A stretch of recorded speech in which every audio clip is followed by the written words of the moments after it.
Okay, so part 3 is talking about my surroundings. Um, I had the intent to serve and to serve God's people. Um, Not saying on a whole church level, like, in a church building or anything like that. I mean, in like serving humanity. That is what I am designed to do. I've always known that from the time I was born, okay? I knew that my gift was serving humanity, okay? As I started getting older, I started noticing that I would pick jobs that were less technical, even though I knew a lot of stuff about like technical stuff and like electrical engineering stuff. Um, my focus started being more on the humanities. Um, I don't know why.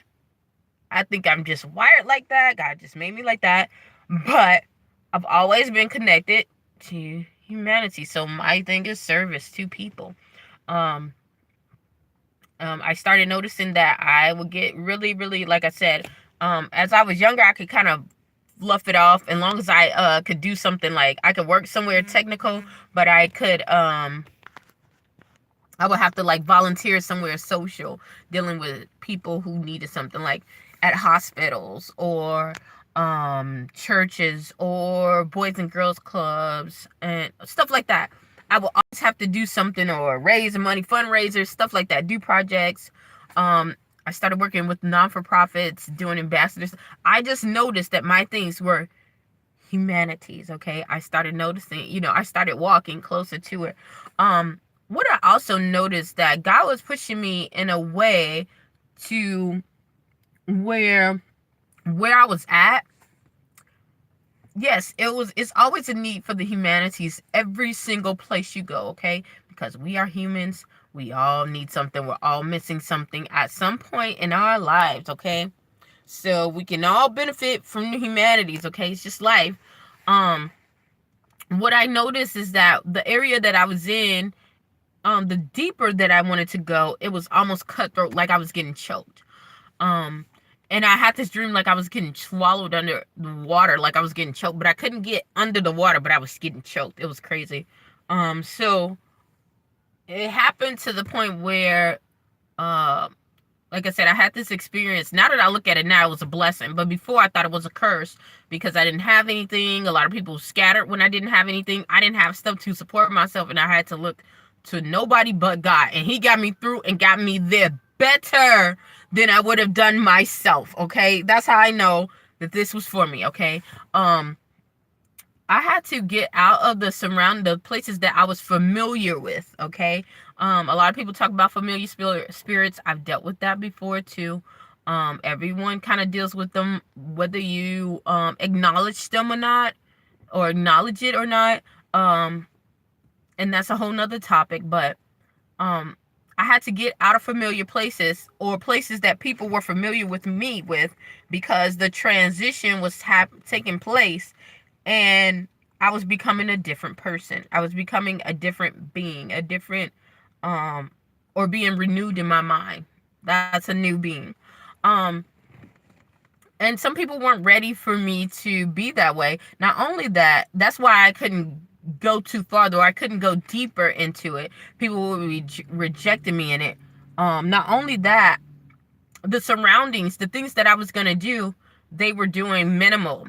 The things that I needed training on, to do, they were doing the basic minimum of it. And God was showing me like, this is what I'm going to do with you, by how He like literally showed me like, this is how I'm gonna do it. Like when I went through what I went through, and I didn't have any money or anything, and I'm in a shelter, but I am volunteering at another shelter until I got a job. And after I got the job, I still volunteered at that shelter, and I was living in another shelter. And then when I got out of the shelter and got in my own place, I was still volunteering, then working at the shelter. Then, come fast forward now, I'm still in that humanities. It was like a development process. Um, when you are out of your surroundings, See, when you are in your surroundings, and you got to think about this, everyone has some kind of family or something where people know you. When you are out of your surroundings, people don't know who you are, where you came from. Most of the times, unless you come with a letter or you say, "Hey, I'm from my family is this, my family did that." And the one thing I didn't even care about who my family or to tell anyone who my family was. But the greatest thing through that, it helped me to see who I was, because when you're going through this process, and sometimes with this growing pain, sometimes you will feel dizzy, weak, you will feel out of focus. You will start forgetting who you are. You know, this was the first thing that I had to deal with, dealing with narcissism, dealing with all that. And like I said, I'm not putting the focus on that, because if people start looking at that and don't look at the other person, look at the process. Don't judge the person, judge the process. Because if it was okay for you, you wouldn't have a problem with it. There are people who are getting beat every day and they think it's okay. There are people who I told they are less than or settling for less than socially, economically, educational wise, and they are okay with it. The reason why you're not feeling that way is because you're getting separated and you're on a whole different plane, okay? You're in a whole different dimension, a whole different plane. So understand that. Understand that, and that will help you so much. When you get out of those surroundings of people telling you you can't, and you go into surroundings where they're not telling you you can't, because they already know that it can be done and they're doing it already. They're looking like, where you at? You know, where you at? Where's, you know? So that's where I was at when I ended up relocating and all that. They were in the social services. There's not a place out here where you can't get, most of the time, the help. Now with me, there were people that was denying me the help, because they was like, there's no way that she's going through this, because they haven't seen, you know, that on a level like this. It's not, you know, here it's almost non-existent to not have certain things. So yeah, I had to learn how to adapt to my surroundings, not adapt to it, but operate out of what I could get out of the surroundings. During this time, how I had the energy to shift, because that's what it is. You're just shifting the energy, okay? If you focus on it, what I did was work, and I said I will not be on the tail end of the stick. I'm the head and not the tail, and because of that, I'm going to serve out of my need, and it's going to transfer over. That's operating out of the law of wealth. You know, transfer of wealth. That's what happens. You think about Joseph. He had to get out of his surroundings in order to help his brothers, the ones that despised him and tried to kill him. He had to go out of his surroundings, and get trained by someone totally different, totally out of his element, out of something that he is familiar with, in order to provide for them. That's the same dynamic that I had to go through. And some of you guys are going through that now. You're not seeing it now because you're seeing all the pain and all the heartache and all the uncomfortableness and all the backlash of people saying really bad things to you, or thinking of you, turning on you, thinking that you're a bad person or a horrible person. Don't look at it like that at all. Do not look at it like that. Like I said, do not look at the person as negative or the situation as negative or positive. Look as it as an experience, as a learning experience, because like I said, energy is transferred.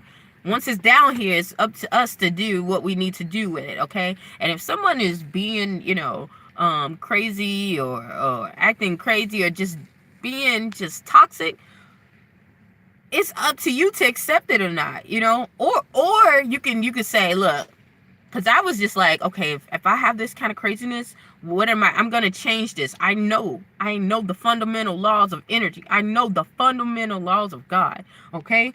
If energy is just MC squared, then all it is transference. So that negativity, that's why I don't understand why people want to get rid of hate. Why are you getting rid of hate? That's just their viewpoint. Everyone's entitled to that, okay? If you don't know how to transfer, then you're not operating out of what you're supposed to be operating out of. Yes, it's going to hurt. Yes, it's going to be hard. But you know what? When people are very hateful and they show how ugly they really are, all they doing is showing everybody the truth, how ugly they really are. So, yeah. That's basically what happens. Um, yeah, I got taken out of my surroundings and put in a place where I was able to operate out of God's gifts. And some of it was kind of hindering because I didn't look like everybody else or whatever. I didn't speak like everybody else. But um, like I said, by operating out of the laws of God, um, I'm not talking about churchy church, and there's nothing wrong with that. Nothing wrong with, going to church. I don't have nothing against that. But I'm saying operating out of the laws of God, out of the laws of the Bible, what you are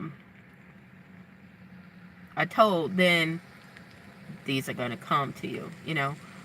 So yeah, hopefully something I said or done will help you on your journey. Definitely stay tuned to Journey to Jerusalem, and thank you again. I gotta go to work.